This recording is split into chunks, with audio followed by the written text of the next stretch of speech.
वाढणार आहे. कोडगावचं सांगितलं, मेडिकल कॉलेज शासकीय वैद्यकीय महाविद्यालय मंजुरी मिळाली म्हणून कोण म्हणत होतं, महाविकास आघाडीवाले. परंतु प्रत्यक्षात प्रवेश नाकारण्यात आले. त्यांनी डॉक्टरच आणले नव्हते. जे इक्विपमेंट लागतं, साधन सामग्री जे लागते ती उपलब्धच नव्हती, त्यामुळे प्रवेश नाकारले. पण आपलं सरकार आलं, तातडीने डॉक्टर आणले, आपण जे लागतं सगळं उपलब्ध केलं आणि प्रवेश प्रक्रिया सुरू केली. या वर्षी तिसरी बॅच 100ची तिसरी बॅच यावर्षी ऍडमिशन घेते. आणि महत्वाचं म्हणजे 450 कोटीचं काम, मेडिकल कॉलेजची इमारत आणि दवाखान्याचं आता सुरू होणार.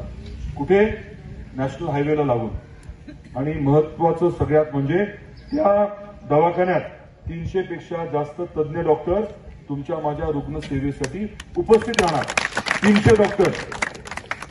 सिव्हिलला गेल्यानंतर डॉक्टर सापडतात का आपल्याला?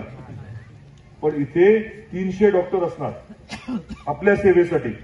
एवढा मोठा फरक आपण करण्याचा निर्धार केला आणि आपलं सरकार असल्यामुळे या प्रत्येक विषयाला यश मिळतंय. कशामुळे?